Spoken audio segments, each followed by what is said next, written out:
Hello friends, commerce and management classes में आपका स्वागत है। आज हम डिस्कस करेंगे यूजीसी नेट जेआरएफ का पेपर नंबर 1 और इसमें हम कर रहे हैं 4th यूनिट कम्युनिकेशन। तो आज का टॉपिक है संप्रेषण में आने वाली प्रमुख बाधाएं। उसमें शामिल है मानसिक बाधाएं, भाषाई एवं सांस्कृतिक बाधाएं। अगर आपने अभी तक चैनल को सब्सक्राइब नहीं किया है तो चैनल को सब्सक्राइब करें और बेल आइकन को भी दबाएं ताकि आपको लेटेस्ट वीडियो मिलती रहे। तो चलिए शुरू करते हैं। संप्रेषण में आने वाली प्रमुख बाधाएं। प्रमुख बाधाओं में पहला है हमारा मानसिक बाधाएं। मानसिक बाधाओं में शामिल होता है नंबर 1 व्यक्तिक विशेष संदर्भ। यह हमारी संस्कृति, बचपन के अनुभव और आनुवंशिकता पर निर्भर करता है। किन्हीं दो व्यक्तियों का संदर्भ समान नहीं हो सकता, समय के अनुसार बदलता रहता है। यह एक आधारभूत परिणाम है। किसी संप्रेषण का अर्थ स्थिति पर भी निर्भर करता है। जैसे जब शिक्षक यह कहते हैं कि परिश्रम करो, तो परिश्रम करना जीवन के हर एक क्षेत्र पर लागू होता है, लेकिन परीक्षा के दिनों में यह मुख्य रूप से अध्ययन पर बल देने के लिए होता है। Point number 2 आत्मछवि। हर व्यक्ति अपने बारे में कुछ धारणा बनाकर रखता है और अपने धारणा को अचेतन मन में शब्दों का अर्थ निकालने में महत्वपूर्ण भूमिका निभाती है। इसमें भी हमारे सामाजिक, सांस्कृतिक, पारिवारिक और खुद के अनुभव भी महत्वपूर्ण भूमिका निभाते हैं। पॉइंट नंबर 3 अनुभव क्षेत्र। जैसे विज्ञान के छात्र को शायद ही हिंदी साहित्य की बातें ज़्यादा अच्छी लगें जितना कि मानविकी विद्यार्थियों को अच्छी लगती हैं और समझ में भी आती हैं।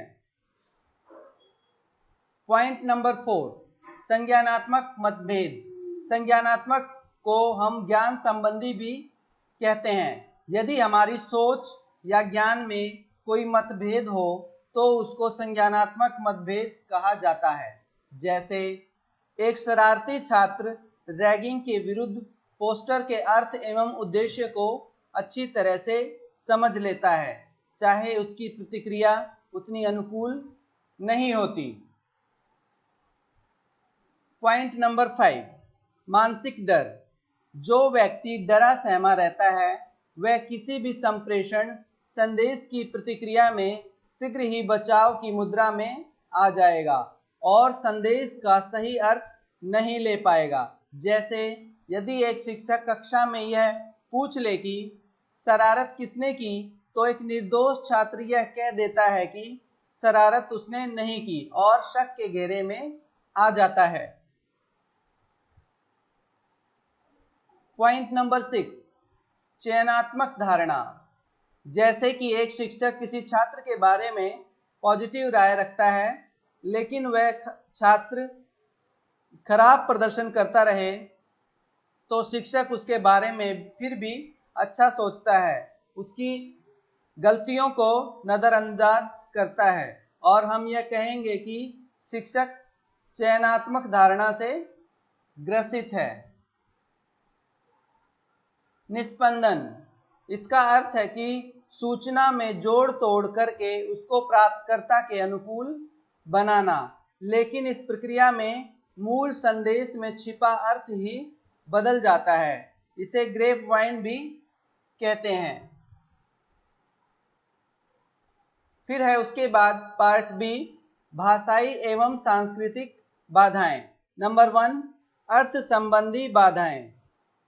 वर्तमान समय में जैसे ईमेल, फैक्स से सूचनाओं का प्रवाह हो रहा है, जिसे ग्रहण करने के लिए अल्पभाषी को अनुवाद करना पड़ता है।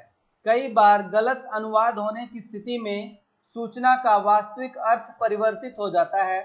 अतः संदेश का दोषपूर्ण अनुवाद होने से भाषाई बाधा उत्पन्न होती है।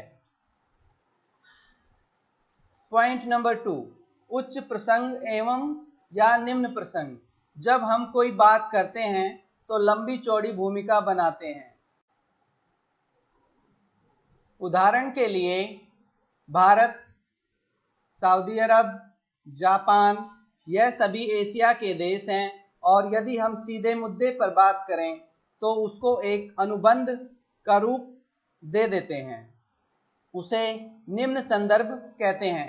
इसमें संदेश को न्यूनतम शब्दों का प्रयोग करके संप्रेषण करने की चेष्टा की जाती है। इसका उदाहरण है जैसे पश्चिमी सभ्यता के देश। पॉइंट नंबर 3, पार सांस्कृतिक संप्रेषण। जब संप्रेषण में अलग अलग सांस्कृतिक पृष्ठभूमि के लोग संवाद करते हैं, यहाँ विभिन्नता और समानता पाई जाती है।